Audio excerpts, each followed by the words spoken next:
Rumble was a bit of an unexpected animated release that was released right at the end of the year onto Paramount Plus. With WWE Studios partly behind the story, we get the opportunity to see the spectacle of professional wrestling blown up bigger than ever with giant monsters. It's a fun movie that follows two characters, both left to fill the shoes of their late great fathers, and explores some of the difficulties that come along with such a monstrous task. With a colorful cast of both humans and building-sized creatures, we want to see how everyone stacks up on the morality spectrum. I'm Kyle with WickedBinge, and this is Rumble Characters Good to Evil.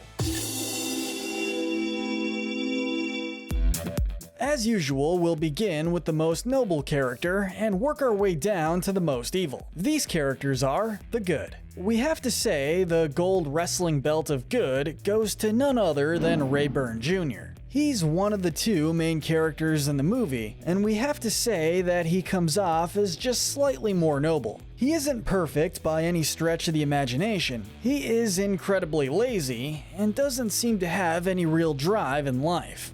I had this terrible dream that I promised I would get up and train.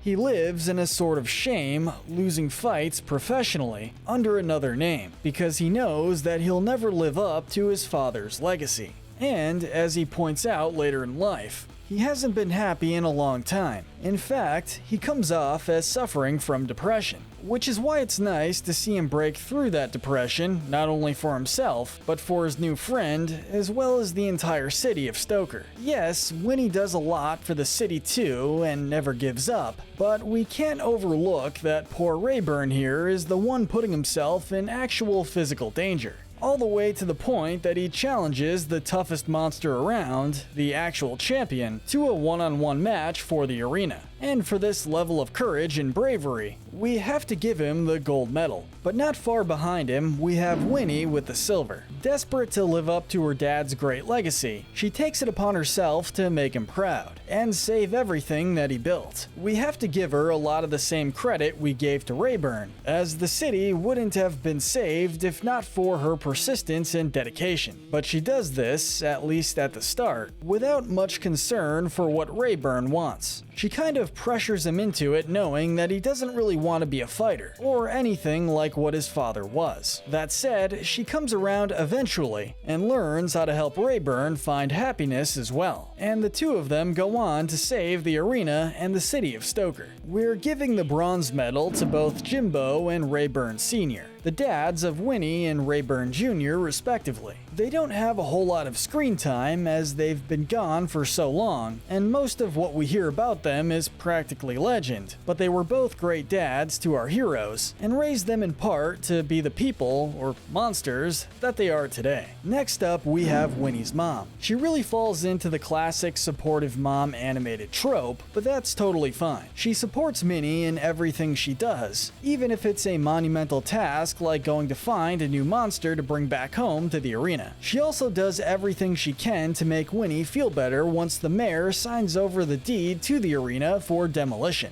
explaining to her daughter how proud of her she is for coaching and fighting so hard regardless of the outcome. Next, we have a quick shout out to Mac. Mac is the monster half of the broadcasting duo who commentates all the monster matches. Unlike his human counterpart, he's actually very positive, and seems to be rooting for Rayburn Jr., even complimenting him on his dancing, despite the fact that his co-host seems to have a burning hatred for it having a presence in the sport of wrestling. Next, we have Fred and Maggie. These two are citizens in town who love the monster fights, but more importantly, they seem to be very supportive of Winnie and her efforts to save the arena. We see that Fred is an all-around nice guy from the start, when he comforts Winnie when the crowd is chanting her dad's name during the opening of the movie. And rounding out our good characters, we have the monster, Axehammer. Axehammer is one of the first monsters that Winnie encounters on her scouting mission, and although she laughs at her recruitment speech, it becomes clear that she's a good monster, specifically later, when she shows up to help train Rayburn prior to his final showdown with Tentacular. With the good characters out of the way, we now move into more neutral territory. These characters fall into the gray area. First up, we have King Gorge. We don't really have a whole lot to say about the big dog from a moral perspective. Even if he's vicious in the ring, that doesn't say much, as he may just be a heel. But we will say that we kind of felt bad for him when we learned that he hasn't left his kennel since his big defeat against Tentacular. Poor pup. Similarly, we can't really hold too much against Ramarilla as well. We will say that this monster comes off as more psychotic than many of the other fighters. Wow, this guy's a real showman. But again, he's probably just putting on a show. Wrestling is filled with heels after all. We do have a couple gripes with Siggy, however. Siggy was the coach of Tentacular, who chose to leave Stoker with him even after the monster revealed himself to be awful to the town. Sure, it's a job I guess, but given the fact that Siggy was with Winnie's dad from the start, it was certainly a bit of a treacherous decision to leave. He also dismisses Winnie's advice early on, saying that little girls like her don't belong in the ring. But in the end, Siggy does try to do the right thing by telling Winnie to put the safety of her monster before victory, which Rayburn told her to disregard. But it still shows that he at least has a heart, and when the fight is over, he tells her that her dad would be proud. Rounding out our gray area, we have the mayor and the councilwoman. Simply put, the mayor comes off as a coward. He immediately signs over the arena without putting any effort into coming up with an alternate plan. And on top of this, when things work out in the end, he happily proclaims that he'll be re-elected, showing that he really only cares about his own power and what's best for his career. The councilwoman comes off as quite heartless, both when she explains the situation to the town in the diner, and later when she shows up to clear out the arena while Winnie and Rayburn are there. Neither one of them seem to be the best elected official. Stoker could probably do a lot better. With the gray area complete, we now move into darker territory. These characters are the bad and the evil.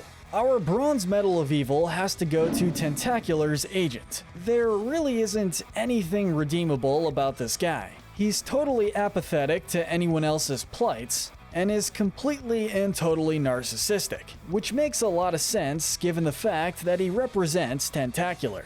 We're gonna give the silver medal of evil to Lady Mayhem, which probably isn't all that surprising. She's the monster in charge of the rigged fights that Rayburn loses in over and over, so she's already involved in what seems to be a scam of some sort, likely centered around gambling. But she's also very threatening to Rayburn and others, making herself quite the danger to anyone who may cross her. But most notably, in the context of this story, she's the character that has helped build up Rayburn's identity as just a loser. This seems to have ruined him psychologically in so many ways, which shows just how awful of a manipulator she is. Finally, surprising nobody I'm sure, our gold medal of evil has to go to Tentacular. He's the biggest heel in the movie. He basically waits until he's successful and then throws the entire city that supported him under the bus and leaves for another company. Not even just because it's a better opportunity, but because he actually hates everyone there and what they represent. He doesn't want to destroy the arena because it's competition, but because it represents a legacy that is greater than him. So he must destroy it, which makes Tentacular one of the most narcissistic villains we've seen in a long time. He seems to be practically sadistic with the level of hatred he has for the city that supported him, and wants nothing but fame and attention. As he put it himself, it's not about anyone else, it's about me. We're very happy that he was defeated by Rayburn, but let us know in the comment section what you thought of Rumble, and who do you think was the most noble character? Don't forget to hit that notification bell and binge our Good to Evil playlist. But most importantly, stay wicked.